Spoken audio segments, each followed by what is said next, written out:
Okay, looks like we are live. Hello, everyone. It is time for another extemporaneous video here.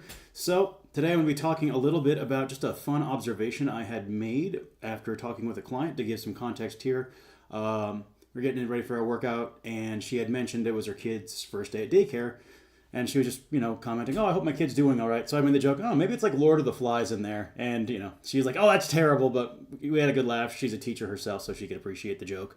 And after that session, I was just thinking about the book Lord of the Flies later that day.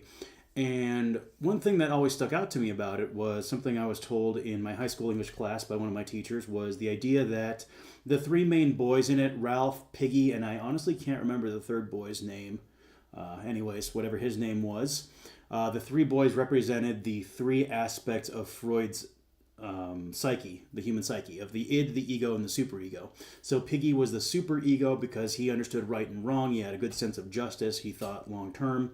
Ralph was the ego, kind of your baseline survival. You're not really trying to hurt people, but you're not really trying to help people, just plugging along. And then the id was kind of your caveman grug brain. And again, I can't remember the third boy's name, but again, it's an extemporaneous video, so just roll with it. And I thought about how that sort of lines out with the three efforts in a typical conjugate program of max effort, dynamic/developmental effort, as well as repetitive effort.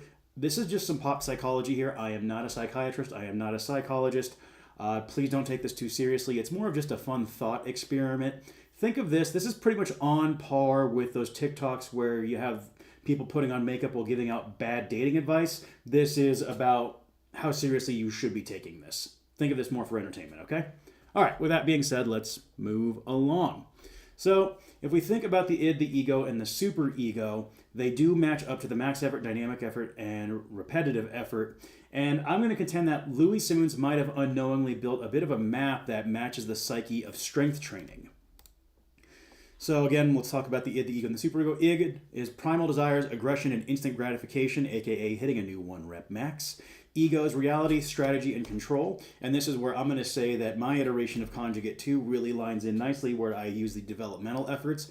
Because if we think about reality, strategy, and control, that could be something such as speed work, or it could be a triphasic approach. It could be pause work. It could be exaggerated eccentrics. All depends on the specific situation, because strategy is situational. And then superego is discipline, long-term thinking, and morality, aka your repetitive effort, your accessory work, your conditioning, bodybuilding type work, the stuff we all love to skip, especially single leg work and rear delts. You know who you are.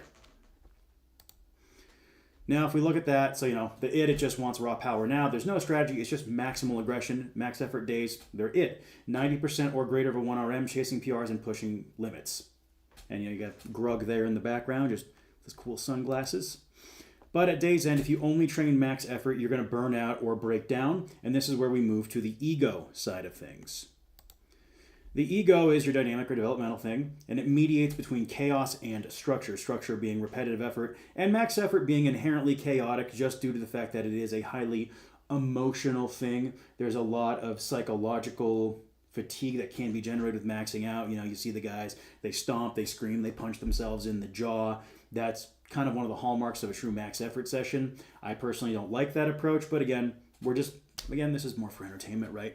So dynamic effort mediates between both max effort and repetitive effort here. And again, we think about individualization to the needs and strategy. That is the essence of the ego.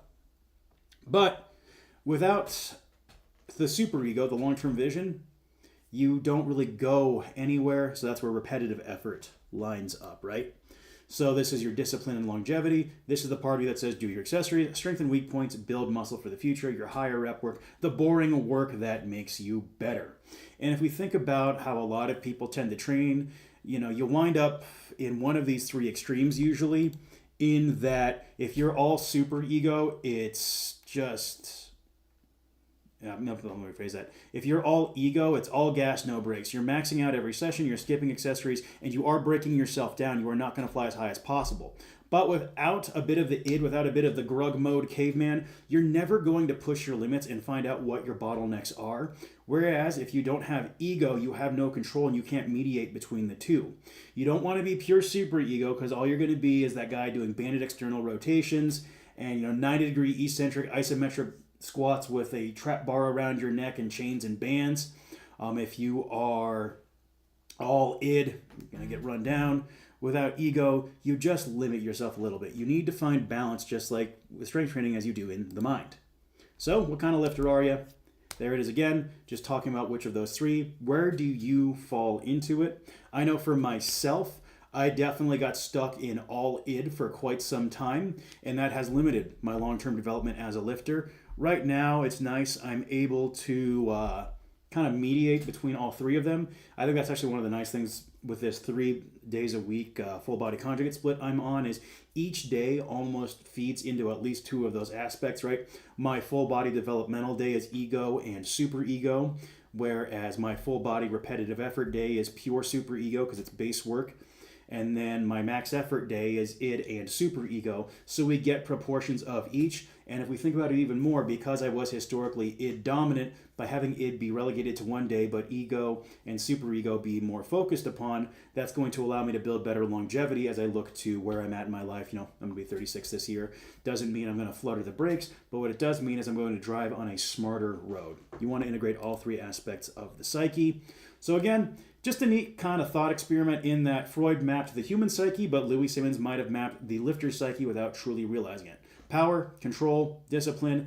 You got to find all of these 3 things to make a good quality cohesive training program. So call that conjugate pop psychology.